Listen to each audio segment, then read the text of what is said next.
Assalamualaikum warahmatullahi wabarakatuh. Kami dari kelompok Waalaikumsalam.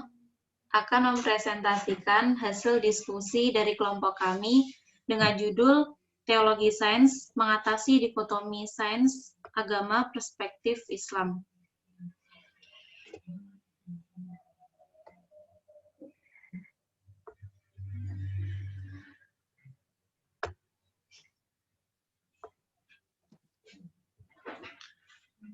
Kemunduran utama Islam saat ini adalah terjadinya dikotomi dalam memandang ilmu pengetahuan dan agama yang berdampak pada terjadinya dualisme pengelolaan lembaga pendidikan. Dikotomi yang tajam terhadap agama dengan ilmu pengetahuan umum berdampak pada sikap penolakan terhadap ilmu pengetahuan oleh kaum agama dan penyempitan makna agama oleh kalangan ilmuwan. Dalam Islam sebenarnya tidak dikenal pemisahan antara agama dengan ilmu pengetahuan. Justru agama menjadi landasan dalam pengembangan ilmu pengetahuan. Dan ilmu pengetahuan dapat mendukung perkembangan ilmu agama dan memudahkan dalam mengamalkan ajaran agama, memudahkan umat Islam dalam memperdalam pemahaman terhadap ajaran-ajaran agama, serta memudahkan bagi ulama dalam melakukan ijtihad untuk memecahkan berbagai masalah dalam kehidupan. Dikotomi di sini yang dimaksud yaitu adanya pemisahan antara disiplin ilmu agama dan disiplin ilmu umum sehingga menghasilkan istilah baru yang disebut dualisme ilmu, yakni ilmu agama dan ilmu umum.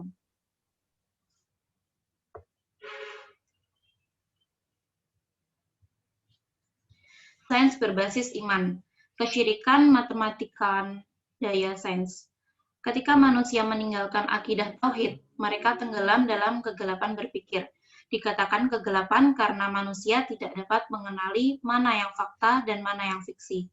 Tidak dapat membedakan cerita bohong dengan kenyataan, serta tidak dapat membedakan antara kebenaran dan kebatilan. Dengan dasar keyakinan seperti itu, maka jadilah seluruh landasan hidup yang dibangun manusia, baik dalam kehidupan pribadi maupun masyarakat, serba tidak masuk akal atau jauh dari kebenaran.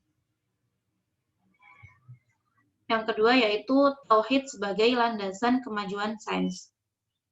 Dengan ajaran tauhid, atau lebih tepatnya pengembalian ajaran tauhid yang dibawa Islam, manusia akan tercerahkan dengan cahaya akal yang diisi dengan sains.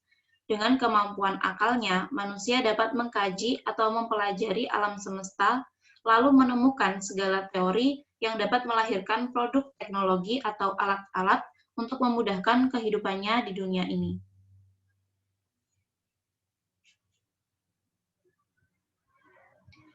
Berikut yang termasuk tauhid sebagai landasan kemajuan sains.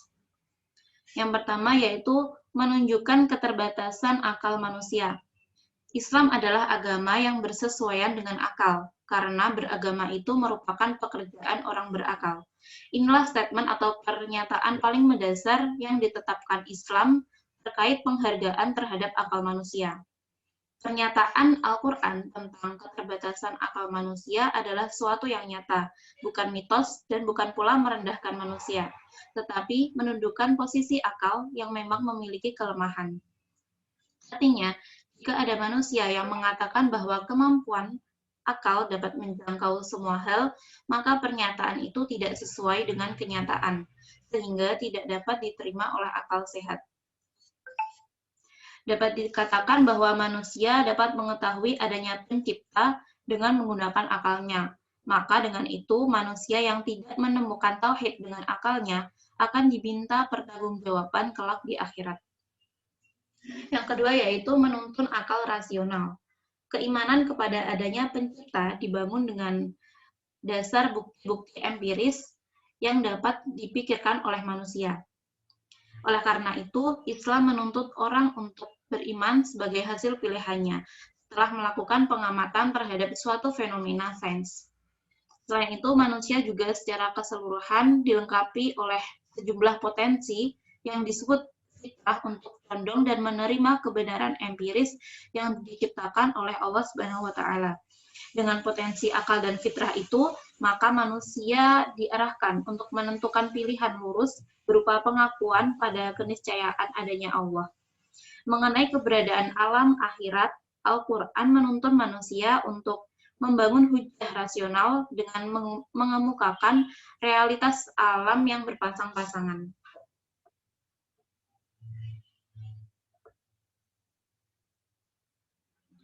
Menunjukkan kebenaran kitab suci dengan fakta empiris. Islam membangun argumentasi kuat bahwa Al-Quran adalah kalam Allah yang menciptakan alam. Tidak dapat diterima jika ada orang yang berpandangan bahwa Al-Quran itu lahir dari perkataan manusia. Kita ambil contoh pada jasad Fir'aun yang telah ditemukan saat ini. Semua ahli mengakui bahwa jasad manusia yang tersimpan di Museum Mesir adalah jasad Fir'aun yang hidup belasan abad sebelum Masehi. Menurut peneliti Injil, informasi tentang Fir'aun yang mati tenggelam disebutkan, tetapi tentang jasadnya tidak disinggung sama sekali. Karena itu, sebelum Al-Quran diturunkan, tidak ada yang berbicara tentang jasad Fir'aun. Hanya Al-Quran yang berbicara jelas bahwa Fir'aun tenggelam dan jasadnya diselamatkan. Hal ini selaras dengan firman Allah Al-Quran Surah Yunus ayat 92 yang artinya, maka pada hari ini kami selamatkan badanmu, supaya kamu dapat menjadi pelajaran bagi orang-orang yang datang sesudahmu. Dan sesungguhnya kebanyakan dari manusia lengah dari tanda-tanda kekuasaanmu. Yang keempat, menjadikan alam sebagai mizan dan pola bagi manusia. Ada salah satu ayat yang membicarakan tentang neraca keadilan dan besi. Neraca adalah alat untuk menakar atau menimbang dengannya sesuatu itu disesuaikan dan ditentukan berapa takarannya. Sementara besi adalah jenis mineral yang sangat kuat, kokoh, dan terpercaya. Penciptaan alam semesta beserta segala isinya didasari atas keadilan di mana masing-masing eksis dengan takarannya yang tepat. Demikian juga manusia diciptakan jiwa yang secara fitrahnya senantiasa condong pada keadilan.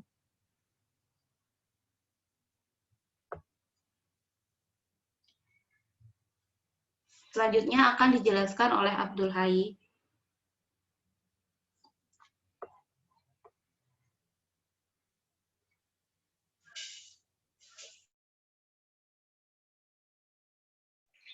Nah, terus bagaimana sih hubungan antara sains dan agama? Jadi hubungannya itu seperti diskursus integrasi sains dan agama. Di dikotomi ilmu dengan agama sejatinya bukan berasal dari Islam, melainkan berasal dari peradaban Barat yang berbasis sekularistik. Dikotomi ini merupakan ancaman serius bagi umat Islam, terutama pada dua aspek, yakni pertama, ilmu dan lembaga pendidikan Islam semakin terpojok, dan yang kedua akan terjadi aborsi terhadap sekularisme baik ilmu maupun pandangan hidup oleh kaum muslimin.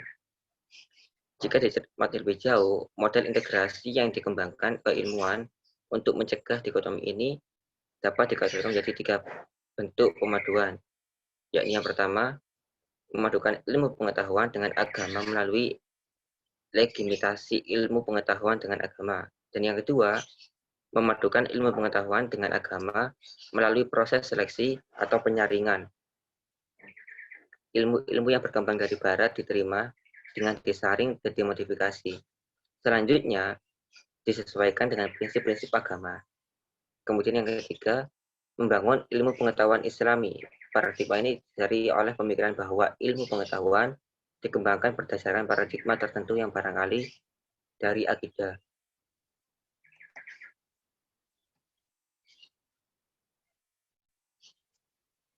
Kemudian yang kedua, harus position sains agama dalam Islam. Jadi perlu menghadirkan kajian yang betul-betul dapat memberikan gambaran utuh tentang agama Islam dan posisi sains.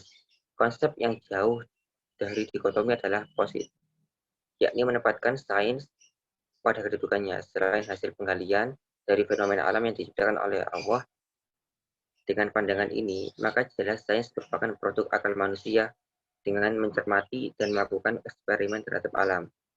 Jika pengamatan, sedangkan ilmu agama seperti fikih, usul fikih, ilmu tauhid, ilmu kalam, ilmu Al-Quran dan tafsir, ilmu hadis, tasawuf, merupakan sakofah yang lahir dari pemikiran Islam. Sumber pengambilannya adalah dari wahyu. Pandangan tersebut dapat divisualisasikan dengan bagan sebagai berikut. Nah, jadi teman-teman bisa dilihat bagaimana tabelnya. Jadi karena kebenaran sains bersifat natural, maka sains bisa dikaji dan dikembangkan oleh siapa saja. Pengkajian sains termasuk produknya berupa teknologi, tidak mengenal agama atau ideologi. Umat Islam boleh mengambil sains dan teknologi dari ideologi agama saja. Hanya sedikit penekanan bahwa produk teknologi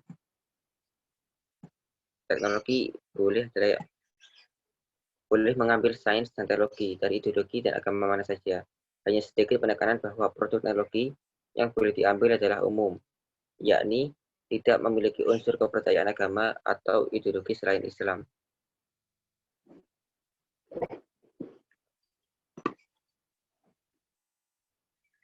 Nah, yang ketiga, sains agama itu saling menguatkan. Jadi di sini sudah jelas bahwa Islam membangun keimanan dengan bukti-bukti empiris yang dijangkau oleh akal. Karena itu dalam Islam hanya akal saja yang harus menjadi tumpuan pembeban antara dari ajaran agama. Kita memang beriman harus menggunakan akal, tapi akal digunakan untuk menjangkau dan memikirkan objek-objek yang terindah saja. Iman dapat menjadi kuat, kokoh, dan produktif karena dibangun berdasarkan bukti dan sesuai dengan fitrah. Penentuan bahwa tugas akal terhadap agama adalah memahaminya dan meyakininya. Ajaran-ajaran Islam yang dibawa oleh Nabi Muhammad SAW berisi aspek keyakinan dan aspek aturan yang ekosistem. Nah, dalam mengkaji atau mengembangkan sains, maka Islam memberikan peluang selebar-lebarnya untuk melakukan penelitian melalui observasi dan eksperimen. Ketika sains telah dikembangkan sampai menghasilkan teknologi, maka Islam membatasi pemanfaatan sains dan hasil-hasil berupa teknologi untuk hal-hal yang tidak mengganggu, merusak, dan mendatangkan bencana bagi manusia. Sebaliknya, sains dan teknologi dimanfaatkan besar-besaran untuk kemakmuran umat manusia dan menyebarkan risalah Islam.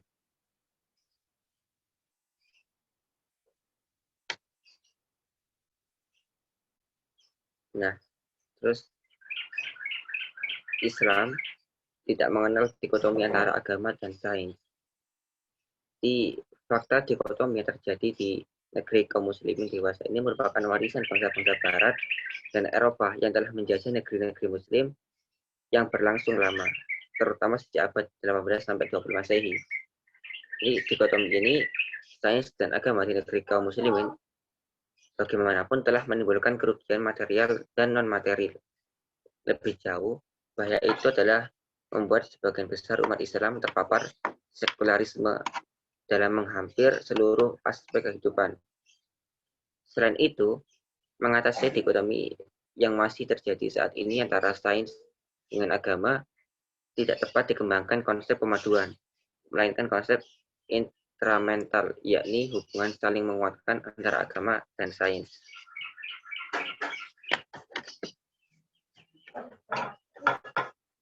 Mungkin itu saja yang dapat kami sampaikan, dan sedikit ada pertanyaan dari kami yang barangkali nanti bisa kita diskusikan bersama. Itu pertanyaan yang bisa dibaca sendiri.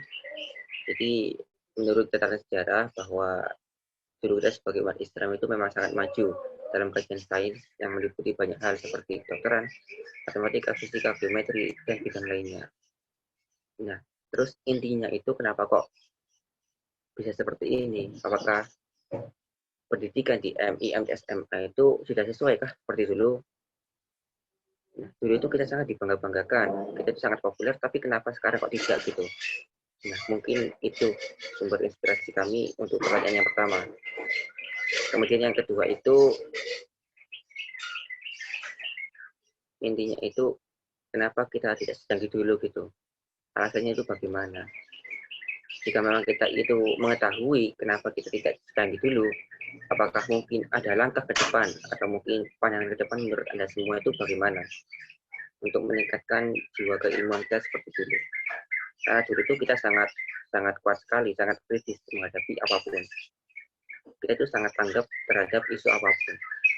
Jadi sangat cerdas dalam segala hal apapun. Tapi kenapa sekarang tidak gitu?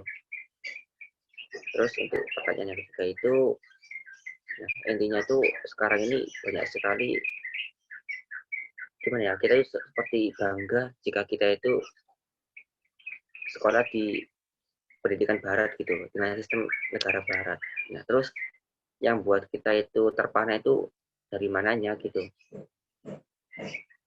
Mungkin itu pertanyaan yang ketiga. Terus yang keempat itu ya tuliskan ayat Al-Quran yang menjelaskan tentang alam dan makhluk hidup. Ya singkat saja tidak apa-apa. Terus yang kelima itu, nah coba jelaskan rahasia umat Islam agar bisa menjadi negara yang maju, bukan ya, seperti mengalami kemajuan. Nah, mungkin itu pertanyaan dari kami. Kurang lebihnya mohon maaf. Assalamualaikum warahmatullahi wabarakatuh. Semangat.